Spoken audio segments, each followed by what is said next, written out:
Well, welcome to our special guest interview. And usually we have vendors on here, software experts, all kind of gurus, coaches, consultants, trainers. But occasionally we get really good accounting practitioners that are on the front line doing it, making a difference with their business clients. And I'm thrilled to invite one of them along to the show today, Corey Talone. Good day to you, sir. Thank you. Nice being here, Rob. Corey, for the benefit of people listening that haven't come across you, your firm, give us in 60 seconds what you guys are all about. We're a firm outside of Philadelphia in the United States. We focus mainly on tax compliance and then advisory services for our individuals and businesses. And you're a small firm. Would you say you're a nimble firm that lends itself to agility and adapting to these challenging times, doesn't it? Yes, we're only about 11 people all in. So being able to make moves quickly through the last year and a half and be flexible with everyone and everyone's needs has been probably pretty great for everyone included. Yeah. Now, when you say 11 people, do you plan for global domination? Do you want to be a big firm, or is that a good size for you? I think it's a pretty good size. I came from a larger firm, maybe about 100 people, and the flexibility I have now, I seem to enjoy more. It fits a little bit more, and more. There are less and less of our size firms, so there's a lot of opportunity to showcase what we can do. Yeah, that's a good point. What can you do in a 10-person firm that you can't do in 100 or 1,000-person firm? Make decisions quickly and get things done. There's a lot less politics. There's a more focus on everyone's focused towards the same goal, and maybe we're lucky, but everyone seems to care and help each other when you need it. Yeah, everyone seems to care. It's what accountants, CPA should be doing, but we're in challenging times. What has been your biggest challenge, particularly over the last few years? Because with COVID, it's turned things upside down, Corey, hasn't it? Yeah, I think the toughest thing for us has been some recruiting efforts, getting your name out there, knowing that larger firms have fully dedicated staffs to doing that and finding the right people. And we don't, it's us, it's me.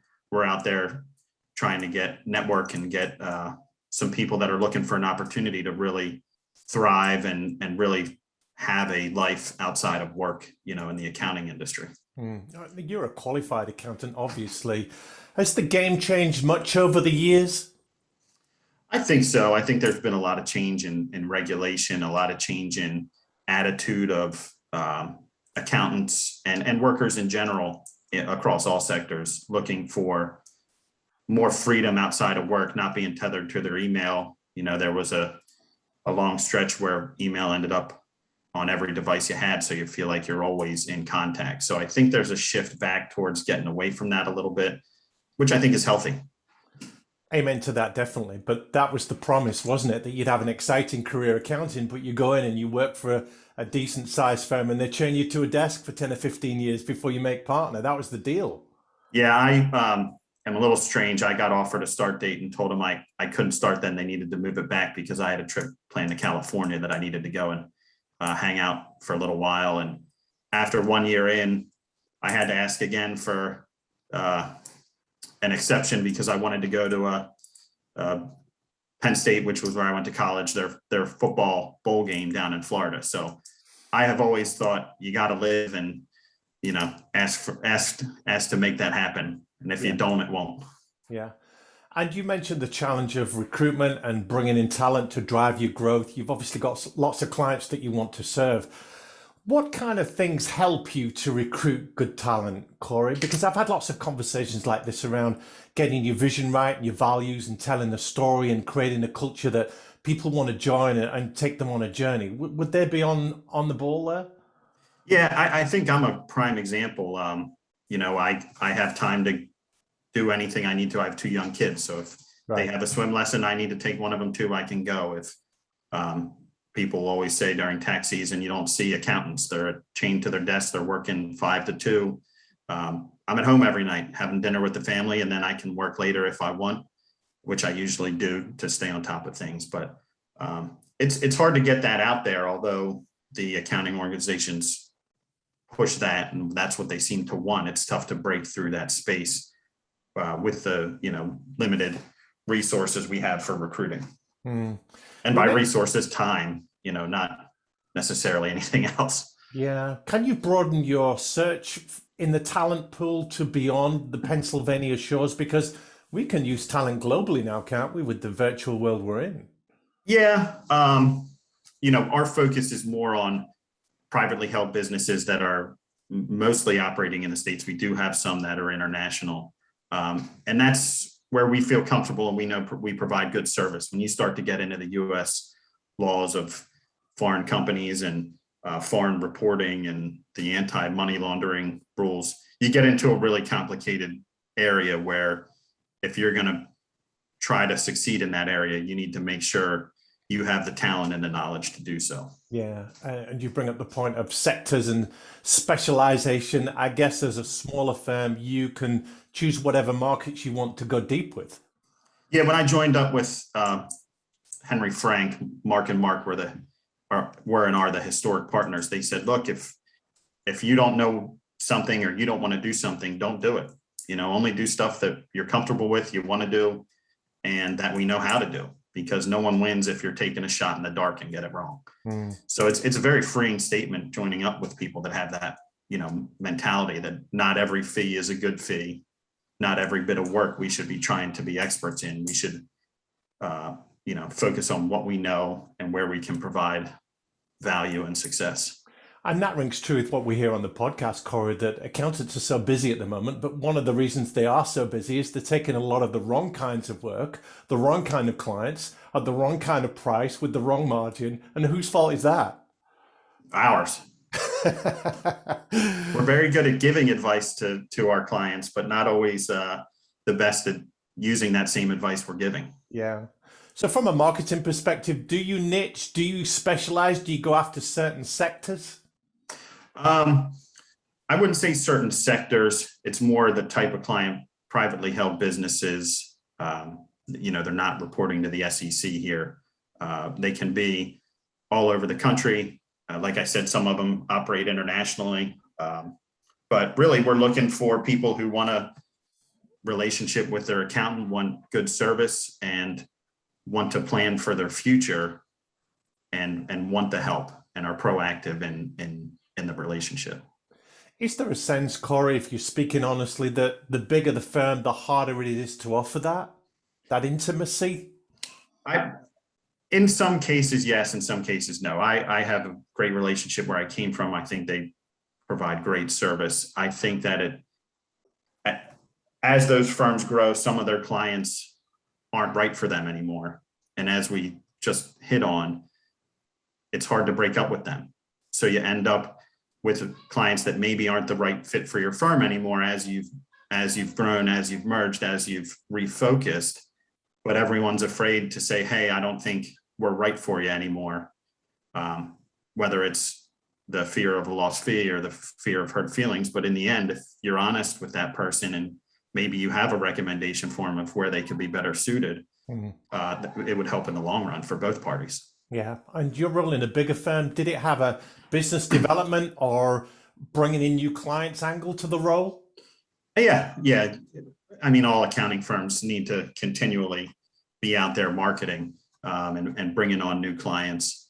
And that's still the case now, is it? Absolutely. But with a bigger firm, you need bigger clients. The fees are bigger, right. And those opportunities aren't always out there publicly saying, hey, we need this, we need that. So it takes a lot.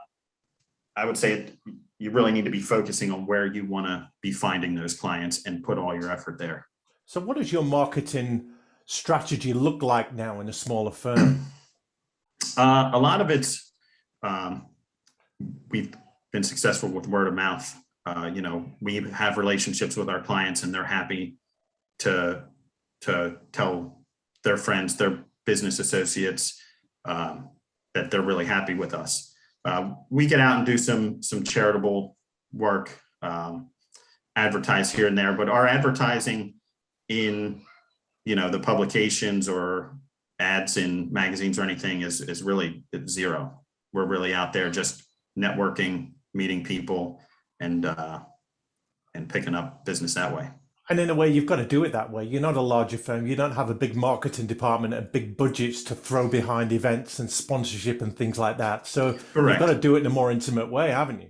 And most of our clients aren't looking in any accounting journals for their accountant. They're looking for someone that they recommend, that they can trust, that someone they trusts and is willing to, put their reputation out there for the introduction. In the UK, we have a term switch business, Corey, which is the business that a professional might chase to take them away from another firm, another set of advisors. So what might be the warning signs in a client that is not happy with their accountant that might warrant a conversation with you guys? The biggest we hear is we can't get a phone call with anyone. We can't get a call back. Right. We give them information and then we get it back, a day or two before the deadlines that they need to meet. Now, some of that you have to be careful is maybe they are the procrastinators and they don't want to admit that, and they're selling, a false bill of goods. But I think if you have an honest conversation up front, you can get a feel for that.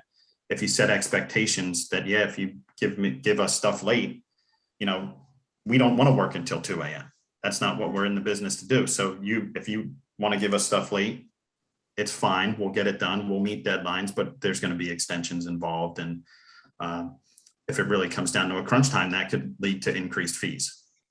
Do you think clients are more predisposed these days to switch providers, to switch advisors? Because it used to be in the day, you had a banker, you had an accountant, you stuck with them for life through hell or high water, good or evil, didn't you? I think due to the intimate, relationship and financial details you have with the accountant, that's usually the last one to go. As I see people look for advice for different investment advisors, but as you talk to bankers, investment advisors, they always say, well, they always have to check with their accountant first because they know everything and don't want to do anything without them. So I think people are hesitant to leave their accountant unless they really don't like to, or there's some other reason. But the key conversation then revolves around what we here call the gap. It's articulating that difference between where they are now and where they could be by switching over to you guys. How do you have that conversation, Corey? We talk about what they want, what their plan for the future is, how they want that relationship to go. We don't want to hear from you once a year. We want to be involved during the year. No one likes calling anyone and telling them they owe tax and a substantial amount of it unexpectedly. We don't like making that call. They don't like getting that call. Now, there's times where that's unavoidable due to things that happen during the year you're unaware of, miscommunication, but we try to, get that out of the equation. We want to be proactive. We want to talk, and don't feel afraid to pick up the phone and call us. Yeah. But we talk about proactivity. There's a lot of accountants claim to be proactive and say, we're here when you need us, pick up the phone and call us. But true proactivity surely is picking up the phone and calling them. Correct. This was a good year to reach out and do some of that. Yeah. When the pandemic first started, there were clients I called that I had no business reason to call other than talk to them. Mm-hmm. Some of the people, due to family being far away or age or other limitations, hadn't talked to anybody. So it was just calling to say, hey, how you doing? How's life? Are you staying sane? And I think that goes a long way, not always calling to say, hey, we need this, that, or the other. Just, hey, how you doing? What can we do for you? Or what do you need? Even if it's just to bend my ear about something unrelated to accounting, that's okay too. And it's off the clock. Yeah. And you talk about caring. Accountants are not necessarily known for their empathy, but it's true to say, isn't it, that in the last couple of years, they've moved on from being financial advisors, if you like, to coaches, therapists, counselors, psychiatrists, a friend, that shoulder to cry on for these businesses that are really having it tough. Yeah, everything across the board you said there is true. You're talking to people, some were worried about whether they were going to make it out on the other side, and they don't always want to go home and have that conversation with their spouse, with their parents. They don't want their children to see it. They know they can talk to us. We're going to listen, understand, and hopefully provide good advice whether it be life or financial. But I think that all came a lot more to fruition over the past year, and hopefully, it continues. People have seen the value and are a little bit more comfortable with that for the people that didn't operate that way before. Yeah. Truth be known, we've seen some firms, some accountants get it wrong. They're not proactive. They're not having those conversations with clients. Maybe that's complacency, is it? A little bit of laziness, a bit of, we've got monthly recurring fees. We don't have to do that. They'll come to us when they need us. What is going on there? I think a lot of it can come back to the mix of clients. Accountants, as I said, sometimes are afraid to give up a client, are afraid to fire someone. And as they're busy or dealing with larger clients or bigger fees, those other ones get left behind. If they're not actively asking for information, sometimes just by the nature of it, they fall off. And if you're working with someone, telling them you can be their advisor, you can be involved, then you have to be willing to tell them what that fee costs. Mm-hmm. And a lot of times, again, accountants get filled up with work that maybe they shouldn't be doing. Maybe the fee's not right for them, but it's that extra fee. Martin talks about it a lot, and there's pricing classes on it and getting the accounting mindset to shift a little bit. But I think a lot of it is, can you provide that for the fees you're charging? And if you can't, those are going to be the first clients that lose that service. Yeah, you had to go and mention pricing there, Corey, didn't you? And let's touch on that for a moment. Yes, my co-host Martin Bissett, he is big on pricing. He delivers some great stuff on that, but it is a touchy subject. Are you a fan of the billable hour, or would you rip that up and burn it with some other things? I don't think it should be relied on totally. I think there's a lot of work that the value you're giving isn't captured in an hour's time. In our practice, we know what certain things cost when it comes to compliance work. And we know that we're going to hear from them. We want to hear from them a few times. So we're upfront. We're not the cheapest around. And I don't want to always track my time for people for 15 minutes and send them a bill each month and all that. And they don't want to get that. So if we're accountants, we should be pretty good at, business analytics. What you can get things in and out of the office for, and how that fits with what you need to run the office, make the amount of money you want, live the life you want. So as long as you're honest with yourself with that, you can be fine and not think about the billable hour. Yeah. What do you make of the move by some of the software vendors, Corey, who shall remain nameless, but let's name and shame Jeff Bezos, who's got behind a initiative called Pilot, who said, you don't need your accountant. It's all automated. It's done with a push of a button now. We can do it all for $10 a month, recurring fee. What do you make of things like that are marginalizing, undermining the role of an accountant? I think we talked about this in a peer group recently. I think the first to go are clients that maybe shouldn't have been with their accountants anyway, because if you're looking at that option, you're probably not thinking you're getting the advice you want for the money you pay. Now, as they continually push that, they have a large marketing budget to get that out there and keep telling people. So I think if you're communicating your value, showing your value, then I think that those, are going to go by the wayside for the valuable clients. But it's a threat like everything else is. Yeah. And when you first joined the firm, what advice did the partners give you? Obviously, they got you into their journey. You caught hold of the vision there. But they said, look, you're moving cultures. You're going from big to kind of small. We want you on board. What was the advice they gave you coming in? The two probably best pieces were, don't miss anything important in your life for work. Okay. We've been here years without you. We can cover it. Some of those things you can't get back. So if you need to leave in the middle of the day for something, to do it. Who's going to stop you? And that must have resonated with you, right? Correct. And I've felt that way for a long time. But the other is going back to what we talked about before. Don't don't bring in a fee just to bring in a fee. It's not, if it's not good business, if you don't know what you're doing, don't do it. And that's very freeing, because a lot of, as you advance in some of the larger companies, in order to keep advancing, you have to keep bringing in revenues. And if there's not someone monitoring what all of the partners are bringing in, maybe it's a 10 partner firm, maybe it's a 100 partner firm. Are you bringing in the right business, or are you bringing in business to make it to the next level, but then you're driving everyone below you crazy by telling them you can't bill your time to this because we can't charge for it. Yeah.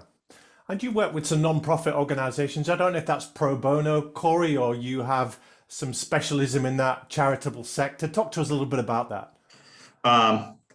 I did work in the nonprofit section before with audits. I don't do those anymore currently.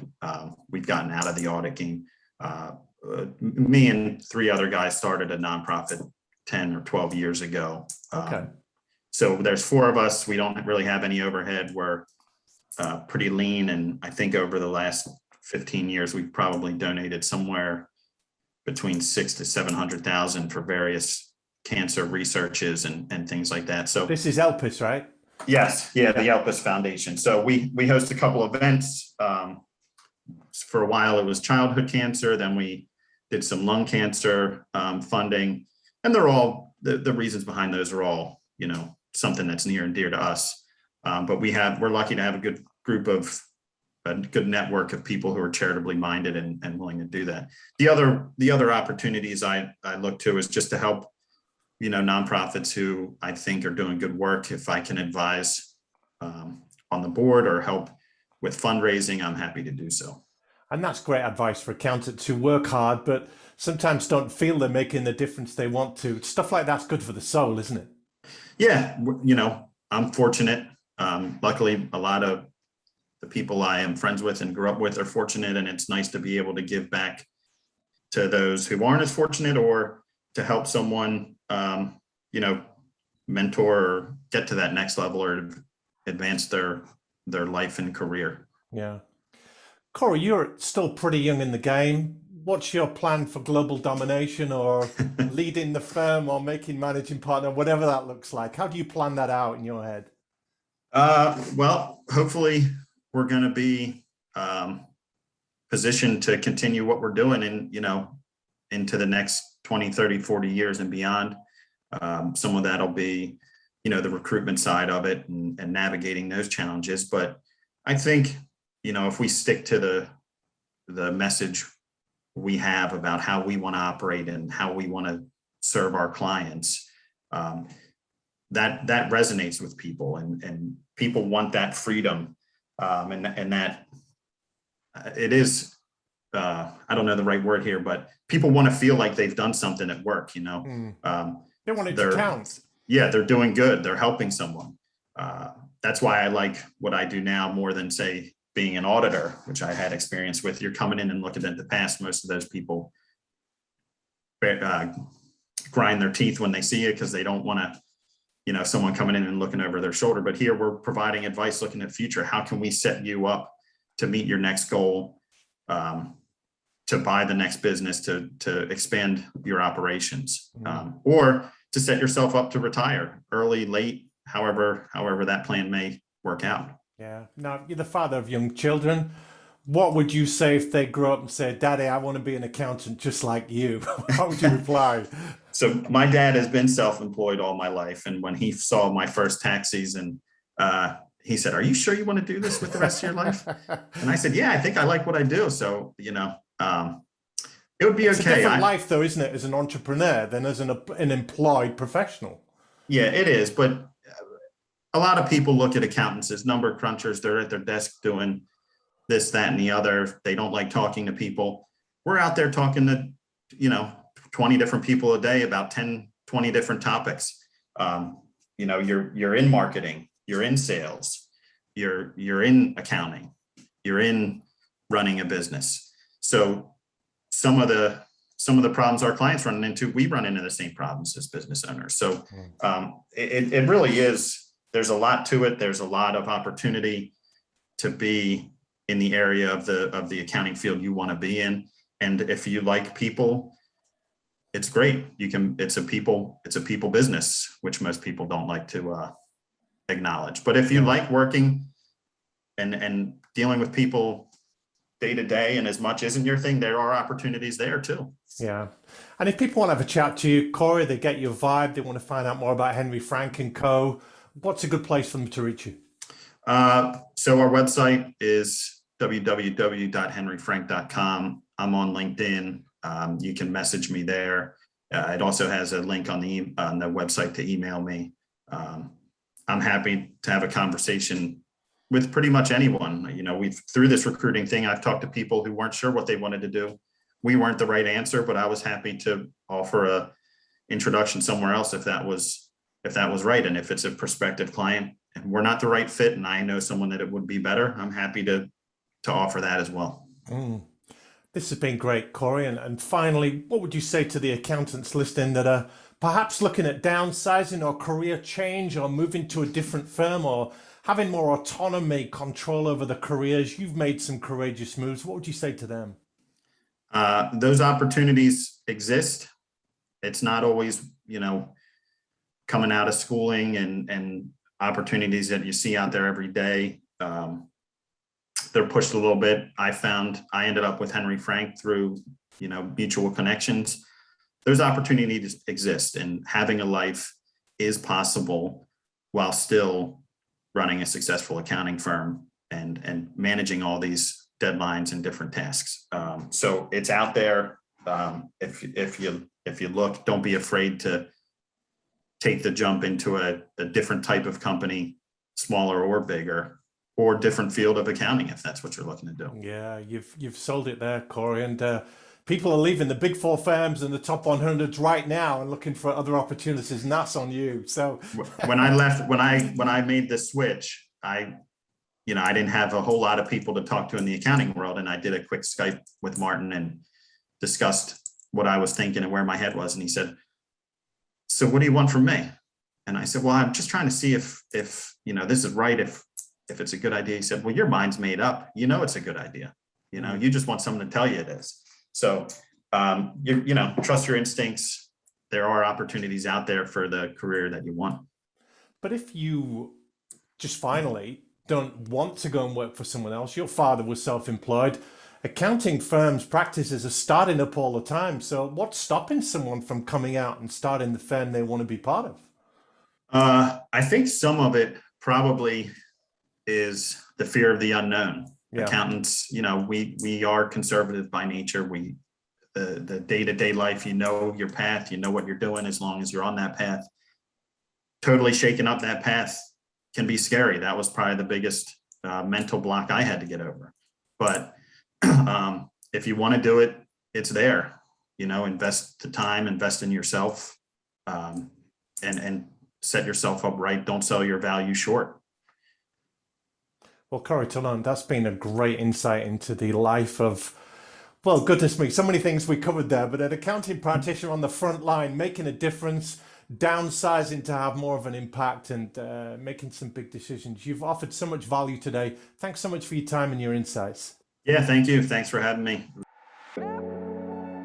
You've been watching or listening to the Accounting Influencers podcast featuring hosts Rob Brown and Martin Bissett with key interviews, what's working in the accounting profession, and news from the accounting and fintech world that helps you do your jobs better. We go out to 144 countries, over 20,000 unique listeners with 100,000 downloads, and it is accredited for continued professional education and development.